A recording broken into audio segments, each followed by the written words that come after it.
नमस्कार, स्वागत है आपका। आप देख रहे हैं अपना YouTube चैनल रीमेक के पाथ। टीडीएस फॉर्म 16 आयकर की अनुसूची हेतु सबसे जरूरी काम। जी हाँ, अभी सभी विशिष्ट शिक्षक, विद्यालय अध्यापक, हेड टीचर्स, हेड मास्टर्स और नियमित शिक्षक जो पूर्व से कार्य कर रहे हैं, उन सबको टीडीएस फॉर्म यानी आयकर की अनुसूची भरना अनिवार्य है। तो आयकर की अनुसूची और टीडीएस फॉर्म भरने से पहले सबसे पहले जरूरी काम क्या है, आपको इस वीडियो के माध्यम से मैं बताने जा रहा हूं। क्योंकि आप हो सकता है आप अपने से भर लें, किसी के माध्यम से भरवा लें, कोई अकाउंट का जानकार हो उससे भरवा लें। उसने सही भरा है या नहीं भरा है उसकी जांच भी जरूरी है, क्योंकि यह इनकम टैक्स का मामला है। तो वो कौन सा काम है जिसे आपको करना है, तो आइए जानते हैं वो कौन सा काम है। वो जो काम है, आपको एचआरएमएस से अपना सैलरी स्लिप और ईयरली स्टेटमेंट को देखना। तो इस वीडियो के माध्यम से हम आपको बताएंगे कि सैलरी स्लिप और ईयरली सैलरी स्टेटमेंट कैसे निकालें और डाउनलोड करें। क्योंकि सैलरी स्लिप और ईयरली स्टेटमेंट क्यों निकालना जरूरी है, अभी हम आपको बताएंगे। और इस वीडियो के माध्यम से हम बताएंगे कि सैलरी स्लिप और ईयरली स्टेटमेंट कैसे निकाला जाए। तो चलिए वीडियो को शुरू करते हैं। और वीडियो को शुरू करने से पहले आपसे आग्रह करेंगे, पहली बार चैनल पे हैं तो चैनल को सब्सक्राइब कीजिए। कंटेंट पसंद आता है तो लाइक शेयर जरूर करें। पहले ये जानना जरूरी है कि ये सैलरी स्लिप और ईयरली स्टेटमेंट आखिर जरूरी क्यों है। अगर आप नहीं देखते हैं और किसी पर आंख मूंद के भरोसा करते हैं तो वो पैसे के चलते, चूंकि वो प्रोफेशनल है, हो सकता है कुछ चीजें गड़बड़ हो, तो आपको ये जानना जरूरी है कि आपका सैलरी स्टेटमेंट क्या कहता है। क्यों ये जरूरी है, चलिए फॉर्म को देखते हैं और फिर उसके बाद ये सारा का सारा हम प्रक्रिया और प्रोसेस जानेंगे कि इसको आप कैसे निकाल सकते हैं। खुद से निकाल सकते हैं, कहीं किसी के पास जानने की जरूरत नहीं है। तो चलिए देखते हैं कि आखिर ये जरूरी क्यों है। ये है वो form, schedule of income tax, आयकर की अनुसूची। अगर इसमें हम कुछ चीजों को ध्यान दें तो अगर क सेक्शन है, ये सबसे अधिक महत्वपूर्ण है। और क सेक्शन को अगर देखें तो इसमें आपको है कि वेतन की व्यवस्था देखनी है। आपको यहां 25 और ये हम 26 इशू कर देते हैं, क्योंकि पुराना है ये।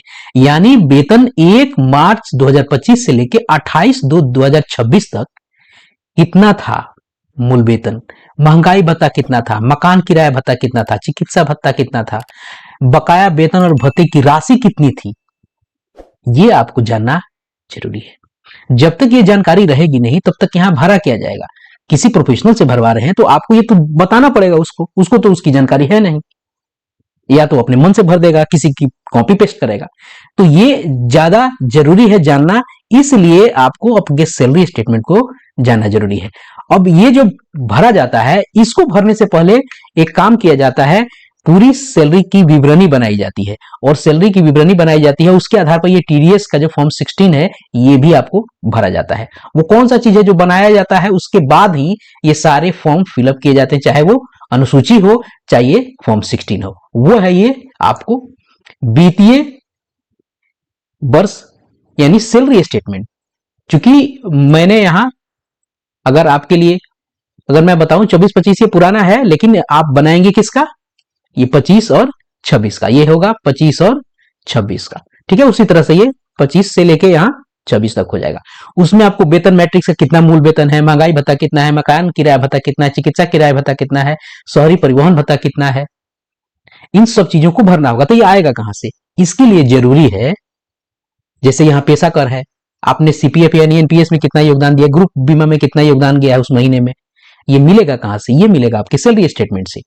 और सैलरी स्टेटमेंट कहां से आएगा, क्योंकि यहां मंथली है तो आपको मंथली भी जानना जरूरी है और ईयरली भी आप देख सकते हैं। तो मंथली और ईयरली कैसे देखेंगे, इसी के लिए यह वीडियो है। तो चलिए अब प्रोसेस जानते हैं कि कैसे हम देखेंगे अपने स्टेटमेंट को और निकालेंगे उसे।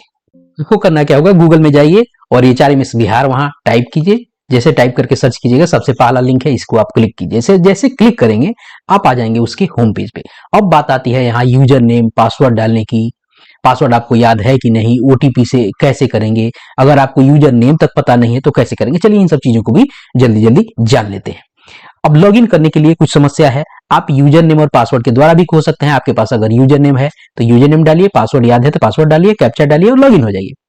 अब मान लीजिए कि आपको पासवर्ड याद नहीं है, तो आप क्या कर सकते हैं, इस ओटीपी वाले पे टैब पे क्लिक कीजिए। अब ओटीपी के माध्यम से आप कर सकते हैं। तो ओटीपी माध्यम के लिए क्या करना होगा, आपको अपना यूजर नेम टाइप करना होगा। इसके लिए जरूरी यह है दोनों कंडीशन में कि आपके पास आपका यूजर नेम होना जरूरी है। जैसे यहां यूजर नेम टाइप करेंगे, सेंड ओटीपी करेंगे, आपके मोबाइल पे जो है ओटीपी चला जाएगा। उस ओटीपी को आप यहां टाइप कीजिए और लॉगिन हो जाइए। स्पष्ट हो गया, यहां से आप लॉगिन हो जाएंगे। ध्यान रखिए कि वहां काउंटडाउन चलता रहता है, वो काउंटडाउन पे आपको भी ध्यान देना है। अब आपने ओटीपी से कर लिया, यूजर नेम पासवर्ड है उससे कर लिया। मान लीजिए कि आपके पास आपका यूजर नेम ही पता है नहीं, आपको यूजर नेम ही नहीं पता है, तो ध्यान दीजिएगा यहीं पे नीचे फॉरगेट यूजर नेम का ऑप्शन होता है, इस पे आपको क्लिक करना है। जैसे आपको क्लिक करने के बाद जब आप आएंगे और आपके सामने खुल के आ जाएगा एक पेज, और उस पर बोलेगा कि इंटर मोबाइल नंबर। आपको यहाँ मोबाइल नंबर अपना इंटर करना है, वो मोबाइल नंबर जिससे आपने प्राण बनवाते इसमें डाला है, आप उसे यहाँ टाइप कीजिए और गेट यूजर नेम कर दीजिए। जैसे गेट यूजर नेम करेंगे, आपके मोबाइल पे इस तरह का मैसेज आ जाएगा कि डियर, आपका नाम, your forget login user ID फलाना, काइंडली लॉगिन। अब यहाँ आपका यूजर आईडी आपके पास आ गया। अब जब आपके पास यूजर आईडी आ गया, अब आप क्या कर सकते हैं, आप वहां से लॉगिन कर सकते हैं यूजर नेम और पासवर्ड वाले सेक्शन से। अब दूसरी बात आती है, मान लीजिए आपको पासवर्ड भी चेंज करना है, तो पासवर्ड चेंज करने के लिए आप चेंज पासवर्ड का ऑप्शन चूज करके ऐसे जा सकते हैं। ध्यान रखिएगा, पासवर्ड बनाने में आपको कुछ क्रेडेंशियल्स हैं, इसको ध्यान करना है, इसको ध्यान रखना है। कुछ क्राइटेरिया है उसको देखने हैं। 8 से लेकर 16 तक के बीच में कैरेक्टर होने चाहिए। ध्यान रखिएगा, एटलीस्ट एक स्पेशल कैरेक्टर होना चाहिए, एक नंबर होना चाहिए, और एटलीस्ट एक आपको जो अल्फाबेट होगा वो एक बड़ा और एक छोटा जरूर उसमें होना चाहिए। ये है क्रेडेंशियल्स और उसके क्राइटेरियाज। अब ये जब पता हो जाएगा तो हम क्या करेंगे, अपने लॉगिन करेंगे, और लॉगिन करने के बाद जब हम आएंगे अपने डैशबोर्ड पे अगर देखेंगे तो ये कई सारे आपको ऑप्शन यहाँ दिख रहे हैं। अब इस ऑप्शन पे हमें क्या करना है, हमको टाइप करना है रिपोर्ट पर। जैसे रिपोर्ट पर हम क्लिक करेंगे, हमारे सामने दिख रहा है सैलरी स्लिप और employee yearly report. Salary slip यहां से आप डाउनलोड कर सकते हैं, यहां से आप download yearly salary statement download कर सकते हैं। अब पहले सैलरी स्लिप को कैसे करेंगे, सैलरी स्लिप पे क्लिक करेंगे, थोड़ा सा आपको ये वेट कराएगा और आ जाएगा पेज पर। अब जब पेज पे आएगा तो ध्यान रखिएगा, यहाँ आपको है क्या कह रहा है, यहाँ ईयर कह रहा है, यहाँ मंथ कर रहा है, यहाँ आपका नाम दे देगा और यहाँ सर्च करने के लिए बोलेगा। अब कौन से ईयर का आपको है, किस महीने का, उस ईयर में किस महीने का चाहिए, सर्च करके आप कर सकते हैं। मान लीजिए ऑप्शन में हमको ईयर, यहाँ ध्यान दीजिएगा वो सेशन देगा 24-25 का चाहिए। अभी हमको क्या चाहिए, अभी हम लोगों को चाहिए 25 और 26 का, तो आप यहां से क्या चूज करेंगे, 25-26 चूज करेंगे। मैंने एक उदाहरण के लिए यहाँ 24-25 रखा है और इसमें जनवरी आपको 25 चूज कर दिया है और यहां से सर्च किया है। जैसे सर्च करेंगे आपके सामने इस तरह से वो खुल के आ जाएगा। अब इसको आपको डाउनलोड करना है तो डाउनलोड कैसे करेंगे, तो ध्यान दीजिएगा, सीधे नजर लाइए यहाँ पे, यहाँ कोने में देखिए एक लाल सा कुछ आपको एक छोटा आइकन दिख रहा है। अब ये वो आइकन है पीडीएफ का। अब आप इसको क्या कीजिएगा, जैसे आप इस पे क्लिक कीजिएगा, आपको डिटेल बहुत सारी चीजें यहां दिखा देगा। जैसे क्लिक कीजिएगा फट से ये आपके फोल्डर में जाके डाउनलोड हो जाएगा। आप वहां से 1 महीने का डाउनलोड कर लिए। इसमें आप नीचे जाइएगा तो बहुत सारे स्टेटमेंट आपको इसमें देखने को मिलेंगे। ये मंथली है, लेकिन आपको इसको डाउनलोड करना है तो डाउनलोड आप उस तरीके से कर सकते हैं। कैसे, ये वाले इस लाल वाले आइकन से। क्लियर हो गया। अब बात रही कि ईयरली सैलरी स्टेटमेंट कैसे निकालेंगे, तो ईयरली सैलरी स्टेटमेंट आपको निकालना है तो फिर इस रिपोर्ट वाले पे आपको, ये रिपोर्ट वाला है, यहाँ पे आप दूसरा वाला चूज करेंगे। दूसरा वाला इंप्लॉय ईयरली बिल रिपोर्ट है, इस पे क्लिक कीजिएगा या इस पे क्लिक कीजिएगा तो आपको यहाँ से ईयर चूज करना पड़ेगा। ईयर क्या होगा, ऐसा नहीं कि 2025 2026, वो आपको सेशन बताएगा 2024-25 25-26। तो चूंकि अभी 25-26 आपको चाहिए तो 25-26 चूज करेंगे। हम एक उदाहरण के लिए यहाँ रख देते हैं, ये बता देते, देखिए 25-26 है, 24-25 है, तो आपको जिसका चाहिए वो आपको चूज करना होगा। ठीक है, क्लियर है। इसमें से हम चूज कर लेते हैं। हमने यहाँ 25-26 यहाँ चूज कर लिया। जैसे हम चूज करेंगे तो यहां से हम जनरेट करेंगे।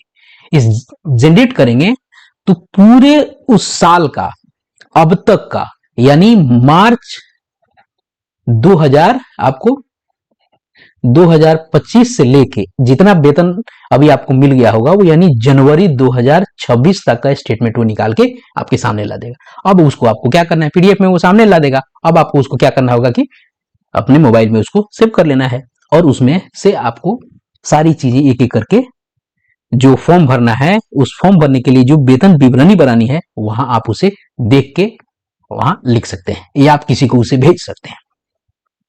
इसको आप मोबाइल के माध्यम से भी देख सकते हैं। क्योंकि मैंने अभी जो बताया है ये सारा का सारा लैपटॉप डेस्कटॉप से देखने का है। मोबाइल के माध्यम से भी आप आएंगे, लॉगिन करेंगे, लॉगिन कीजिएगा तो आपके सामने इस तरह का खुल के आ जाएगा। अब इसमें आपको नीचे आना होगा, नीचे आइएगा तो आपको इस तरह से दिखेगा, फिर यहाँ रिपोर्ट दिखेगा, इस रिपोर्ट को खोलिएगा, वैसे ही आपको सैलरी स्लिप और ईयरली बिल रिपोर्ट दिख जाएगा। इस ईयरली बिल रिपोर्ट को फिर आप इसे सर्च करेंगे तो ईयर, सैलरी स्लिप करेंगे तो इस तरह दिखाएगा, ईयर मंथ सर्च कर लें। इस तरीके से आप इसको करके यहाँ ऐसे ये ऐसे खुल के आ जाएगा। फिर ये आपको स्क्रॉल कीजिएगा, यहाँ वो आपको दिखा देगा, जैसे ये वाला लाल वाला आ जाएगा। यहाँ से आप उसको डाउनलोड कर सकते हैं। पे स्लिप मोबाइल के माध्यम से भी कर सकते हैं, डेस्कटॉप के माध्यम से भी मैंने आपको बता दिया। स्पष्ट हो गया? इस तरीके से आप व्यवस्था को कर सकते हैं। आपको करना क्या होगा, मान लीजिए कि आप डेस्कटॉप मोड में देखना चाहते हैं तो आप क्या कीजिए, यहीं पे ये जो है यहाँ पे क्लिक कीजिए और यहाँ डेस्कटॉप साइट होगा, इसको चेक कर दीजिए। तो जो जिस तरह से डेस्कटॉप मोड में आपको दिखाया है मैंने, मोबाइल पे भी उसी तरह से वो दिखना शुरू हो जाएगा। आप उस तरीके से उसको कर सकते हैं। मान लीजिए मोबाइल में के तरीके में वर्टिकल देखने में आपको समस्या हो रही है तो आप डेस्कटॉप मोड में भी इस तरीके से आप उसे कर सकते हैं। क्लियर है?